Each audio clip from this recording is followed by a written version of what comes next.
சங்கவி எல்லாருக்குமே தெரியும், சூர்யா மேடம் தெரியும், ஸ்வேதா மேடம் தெரியும், எல்லாருமே தெரியும். ஆனால் இங்கே 2 சார் இருப்பாங்க இல்லையா, 3 சார் இருப்பாங்க, சாரி 4 சார் இருப்பாங்க. ஒருத்தர் நம்ம பாஸ்கர் சார், செகண்ட் நம்ம ஆண்டனி சார், என்ட்ரன்ஸில் இருப்பாங்க இல்லையா அவங்க. ஸோ நெக்ஸ்ட்டு வந்து 3ஆவது சார் யாருன்னு கேட்டிங்கன்னா நம்மளோட சந்தோஷ் சார். 4ஆவது சார் வந்து யார் அப்படின்னு கேட்டிங்கன்னா நம்மளோட கிருஷ்ணா சார். டோட்டலாக வந்து 4 சார் வந்து நம்மளோட ஃபேமிலியில் இருக்காங்க. ஸோ இவங்க யார் அப்படின்னு சொல்லி நான் உங்களுக்கு இன்ட்ரடியூஸ் பண்ணுறேன். இவங்க யார் அப்படின்னு கேட்டிங்கன்னா சந்தோஷ் சார். இவங்க வந்து பெங்களூரில் வந்து சர்வீஸ் இன்ஜினியராக வந்து 7 இயர்ஸ் வந்து ஒர்க் பண்ணி கம்ப்ளீட் பண்ணிவிட்டு சென்னை சராக்கேருக்காக அனுப்பி வைக்கப்பட்டவங்க தான். ஓகேங்களா, சென்னை சராக்கேரில் வந்து இங்கே ஏதாவது ஒரு ப்ராடக்ட் சம்மந்தமாக ஏதாவது ஒரு டவுட்ஸு, ஏதாவது கிளாரிஃபிகேஷன், ஏதாவது சர்வீஸ் வைஸு, ஏதாவது டெக்னிக்கல் வைஸ் நீங்கள் எதாவது கேட்கணும் அப்படின்னா தாராளமாக என்ன பண்ணலான்னு கேட்டிங்கன்னா நம்மளோட சார் கிட்டே கேட்கணும். ஓகேங்களா, ஸோ அவங்கள சத்தமாக கிளாப் பண்ணி வெல்கம் பண்ணுங்க.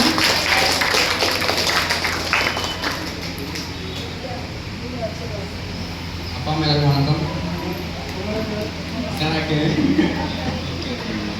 அம்மா, இங்கே நிறைய பேருக்கு நிறைய டவுட்ஸ் இருக்கும் உங்களுக்கு.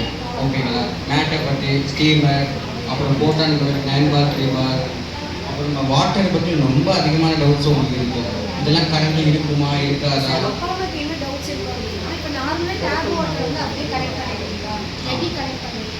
இல்லை, நார்மலாக நம்ம வீட்டில் இருக்க வாட்டரோட லெவல் டிடிஎஸ் வந்து அதிகமாக இருக்கும்.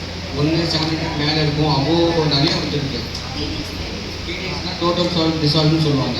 நம்ம தண்ணியில் இருக்க உப்பு அம்சம், உப்பு தண்ணி தான் அது. அதை வந்து கண்ட்ரோல் பண்ணுறதுக்கு டிடிஎஸ் ரெடியூஸ்னு சொல்லிட்டு மிஷின் கீழே கபோர்ட் இருக்கும். அந்த கபோர்டு கீழே நீங்கள் பார்த்தீங்கன்னா ஒரு டிடிஎஸ் ரெடியூஸர் இருக்கும். அந்த ரெடியூஸர் என்ன பண்ணணும்னா நம்ம வாட்டர் லெவலில் உள்ள எல்லா உப்பையும் வந்து கண்ட்ரோல் பண்ணிவிட்டு நமக்கு தேவையான அளவுல டேங்கில் ஸ்டோர் பண்ணணும். ஸ்டோர் பண்ணிவிட்டு அதுக்கப்புறம் வந்து நம்ம மிஷின்லேருந்து இன்டெக்டாக வருது நம்மளுக்கு. ஓகேங்களா, இது மூலியமாக வந்து நம்ம எவ்வளோ டிடிஎஸ் இருந்தாலும் கண்ட்ரோல் பண்ணுவோம். அந்த டிவைஸ்க்குள்ளே டிடிஎஸ் கண்ட்ரோல் இருக்கும். போஸ்ட் கார்பன் மெமரி, சிக்மெண்ட்டு, அது மாதிரி நிறைய ஃபில்டர்ஸ் இருக்கும். ஜேட் ஃபில்டர் இருக்கும், பிளாட்டினம் டைட்டன் மிக்ஸான பிளேட் இருக்கும். அந்த மாதிரி ஒரு விஷயம் நிறைய இருக்கும். நெக்ஸ்ட் வந்து அந்த ஃபில்டர்ஸ்லாம் வந்து எவ்வளோ லிட்டர்ஸ் கெப்பாசிட்டி இருக்கும்? அது 12,000 லிட்டர்ஸ் கெப்பாசிட்டி இருக்கும். அதுக்கப்புறமும் உங்களுக்கு பிஹெச் எல்லாமே வந்துச்சுன்னா அகைன் ரீசெட் பண்ணலாம். அது எத்தனை நாள் ஒன்ஸ் நம்ம மாற்றுற மாதிரி இருக்கும்? ஒரு இயர்லி ஒன்ஸ் பண்ணலாம். இல்லை சில இப்போ ஒரு வீட்டில் 4 பேர் இருக்கோம்னு வச்சுக்கோங்க.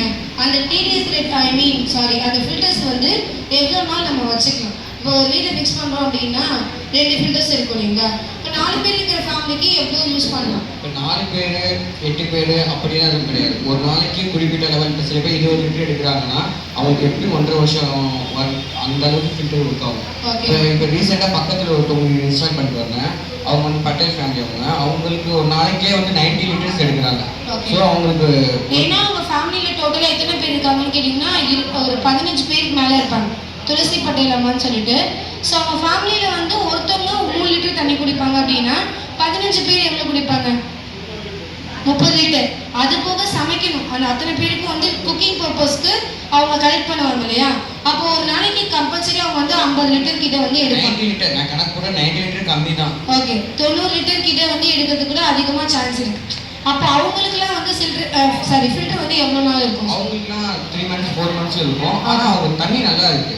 அதனால வந்து நான் ரீசெட் பண்ணிட்டு இருக்கேன். ஓகே, அவங்க கிரவுண்ட் வாட்டர் வந்து நல்லா இருக்கிறதுனால அதை அகைன் நம்ம ரீசெட் பண்ணும்போது அந்த pH, அந்த மினரல்ஸ், ஸோ அந்த நெக்ஸ்ட் அயனோசிக் கண்டென்ட் எல்லாமே வந்து மெயின்டெனன்ஸ் ஆகும். ஸோ அதில் ஏதாவது ப்ராப்ளம்ஸ் வந்தால் நிறைய அமௌண்ட் ஏதாவது செலவாகும். அவ்வளோ பெரிய விஷயமான அமௌண்ட் எதுவும் கிடையாது. எல்லாமே நம்மளுக்கு கம்பெனிலேருந்து வரனால கொரியர்லேருந்து தான் வருது. ஸோ அதை கம்மி ரேட் தான். ஏன்னா நம்ம வரவங்க எல்லாமே வந்து கஷ்டப்படுற அப்பா அம்மா தான் வராங்க. ஸோ அவங்க ஒரு விஷயத்தை வாங்கணும் பண்ணணும் அப்படின்னு நினைக்கிறாங்க. அப்படிமா அவங்களுக்கு வந்து ஃபியூச்சரில் ப்ராப்ளம் வரக்கூடாதுக்காக தான் நம்ம அந்த மிஷினே போட்டுருக்கோம். ஸோ அது கம்மி தான் அந்த அமௌண்ட். மற்ற ஃபில்டரோட கம்பேர் பண்ணும்போது வெளியே ஃபில்டர் நான் 4500 ரூபாய் 5000 ரூபாய் சம்திங் வாங்குறாங்க. ஆனால் இது ரொம்ப கம்மியாக தான் வாங்குறாங்க. சரி, ஓகே. இப்போ வந்து வாட்டரில் நம்ம சில விஷயம் தெரிஞ்சுக்கிட்டோம். நெக்ஸ்ட் மேட்ரஸ் வந்து ஆன்லைனில் நிறைய மேட்ரஸ் இருக்கும் சார். பட் நம்ம செராகேயில் ஒரிஜினல் மேட்ரஸ் வந்து CCM ஆஃப் டெக்னாலஜி கொண்டு தான் இருக்கும். இப்போ மேட்ரஸ் பொறுத்த வரைக்கும் அது எவ்வளோ லைஃப் டைம் இருக்கும்? அதில் டெக்னிக்கல் வைஸ் ஏதாவது ஒரு ப்ராப்ளம் வந்துச்சு அப்படின்னா எப்படி வரும்? என்ன மாதிரி இருக்கும்? அதான் இங்கே பாருங்க. இதில் மேட்டில் பொறுத்தவரை இதுதான் பிரச்சனை வரும். இந்த மாதிரி நம்ம நடக்கும்போது இடிச்சு இந்த இது உடையிறது, இது வர்றது தான் பிரச்சனையாக இருக்குது. ஓகே மற்றபடி பேக்ல உங்களுக்கு ப்ராப்ளம் எதுவுமே வராது. ஓகே இது வந்தால் இந்த ஸ்டெபிலைசர் மாதிரி ஒன்று இருக்குது, இதான் ரெகுலேட்டர்னு சொல்லுவாங்க. இந்த ரெகுலேட்டர் கீழே விழுறது இல்லை ஹை வோல்டேஜ் வந்தால் இதுதான் ப்ராப்ளம் இருக்குது. ஸோ இது வந்து பிரச்சனை கிடையாது. அவ்வளோதான். ஸோ இது சேஞ்ச் பண்ணணும் அப்படின்னா எப்படி? இது வாரண்டி பீரியட் இருக்கனால இதெல்லாம் ரீஃபண்ட் தான் பண்ணிடுவாங்க. ஓகே வாரண்டி கேரண்டிலாம் எவ்வளோ இயர்ஸ் இருக்குது? அது வந்து நீங்கள் பர்சனலாக வந்து கேளுங்க, அது உங்கள் எனக்கு வந்து எக்ஸ்பிளைன் பண்ணுவோம். ஏன்னா ஒவ்வொன்றுக்கு ஒரு மாதிரி இருக்கும், மொத்தமாக இப்போ சொல்ல முடியாது. அதுக்கு ஒன்று இப்போ புதுசு அப்ளிகேஷன் வந்துருக்கு, அதை பார்த்து உங்களுக்கு சொல்லுங்கள்.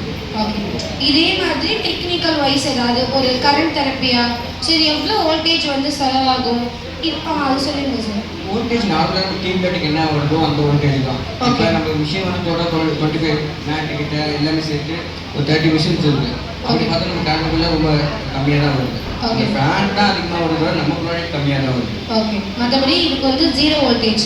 ஒரு ஃபேனு ஒரு டியூப் லைட் வந்து ஒரு நாள் ஃபுல்லாக வீட்டில் இருந்துச்சுன்னா எவ்வளோ பவர் கன்சப்ஷன் ஆகுமோ அதே மாதிரி தான் ஆகுமே தவிர அதிகமாக வந்து ஆகாது.